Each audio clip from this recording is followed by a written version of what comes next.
Good afternoon, everyone. I want to ask you all, how did you all sleep last night? Could you please raise your hands if you felt like you slept good? Okay, I see a few hands over here and over here. Raise your hand if you felt like you didn't sleep as good. Can I get some hands for that one? Okay, I see a few of you. Okay, I want to ask now to please raise your hand if you feel like you got little to no sleep at all. Okay, I see a couple of you over here. To those who didn't get that much sleep, ask yourselves, were you able to get anything at all productive with that reduced sleep time? If so, I can relate to you in a way. There were some nights where I would stay up really late studying, and it helped me a lot in the past. There were other nights where I needed to prepare for a big day at school or at work, mentally, but there are drawbacks on how I felt those days when I was getting those productive things done. Is it worth it to feel extremely tired or drained the next day? At least you got your stuff done, but in the long run, it could negatively impact your health. It is important to be productive and ready for the days ahead, but without a good night's sleep, it'll impact you mentally, physically, and your performance anywhere. Whether it be your work life, your social life, your personal life, anywhere. Sleep is such an important thing to have and to grasp. And for many of us, it's something we all look forward to. After a long day's work, at school, or at the gym, or just at your job. Getting to relax and sleep and take our minds off of either a good day or a rough day can feel extremely rewarding. You know, in a way, I sometimes see us as phones, like an iPhone or an Android. I'll see us like that in the sense that you need to plug your phone in so it can recharge. Say you forget to plug your phone in one night and it doesn't charge, you get your phone and it has a low battery. In a way, I see us as if we don't get our sleep, if we don't plug ourselves in to our beds, we miss out on that.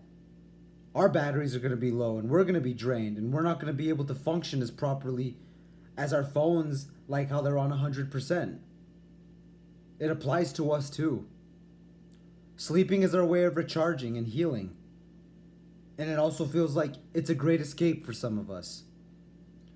And while you may get a lot done with that 8 hours of sleep that you're missing on, that some people are missing out on, that they're missing out on that 8 hours, pulling out all-nighters to grind and to get your work done, it may be a drawback in your work performance at the same time.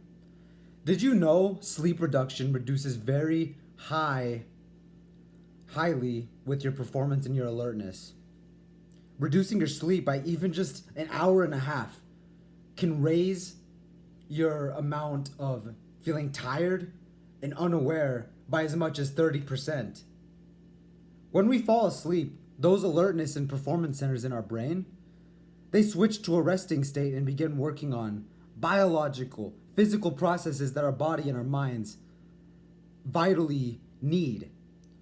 Things like our cardiovascular health, our immune health, every system in our body. And we know we only get one body, so we should do our best to let it heal and recover with an adequate amount of sleep.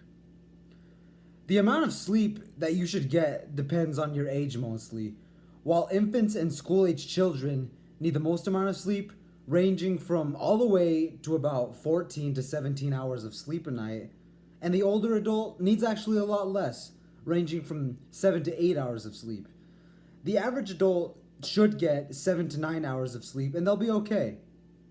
So I see a lot of you in the crowd appear to be adults, about average adults. And if you get this amount of sleep nightly, you should be okay and have no impairment to your work performance. But if not, let's talk about ways that you can get more sleep. I don't want any of you feeling unhealthy or be dozing off at your job and your boss getting angry at you. But there's a lot of things that sleep deprivation can do that can be worse than just your boss getting angry at you. Some ways you can get better sleep at night, lots of ways. But the most important thing I want to say is no caffeine or coffee for at least 5 hours before your sleep time. I know coffee can be very delicious. I love coffee myself. It's been my favorite thing since high school. But are you willing to sacrifice coffee at 7 p.m., some delicious coffee for your vital sleep? You should avoid it so you can get the best sleep that you can get. Also, having a good sleep wake cycle, bedtimes, waking times. This will do you a big favor. I promise you. Bedtimes are not just for children.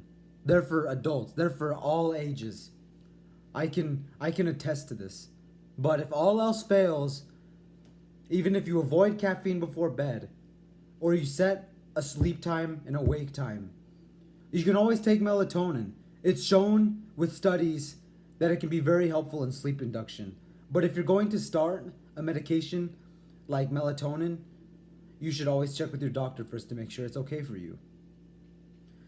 There's unfortunately been a trend I've seen in studies with a lot of people getting less than the recommended amount of sleep nightly, especially in the workforce, with averages for the average worker ranging from usually 6.5 hours, even less for people in like a CEO presidential position.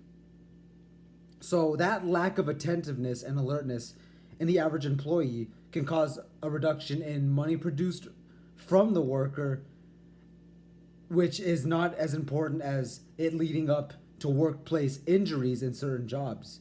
And I cannot stress how important it is that sleep is, and I hope you all, after this speech, can get a good night's sleep tonight.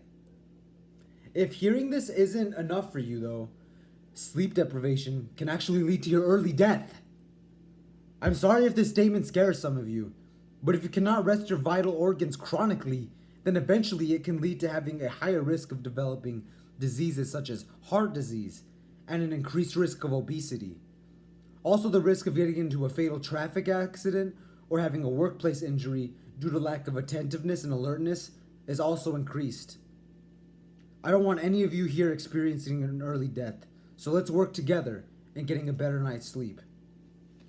In conclusion, it's so important for all of us to get our sleep. We need to be productive in our workforce and in our personal lives and avoid the chances of us getting an early death due to chronic sleep deprivation. I hope you all tonight have an amazing sleep and a good night's rest, and that you all have a great day tomorrow.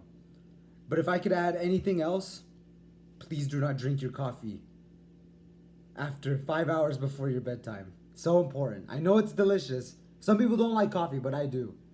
But it's very important. Just don't drink it. Don't drink it 5 hours before bed. Thank you so much, all of you. Have a good rest of your day and night, especially.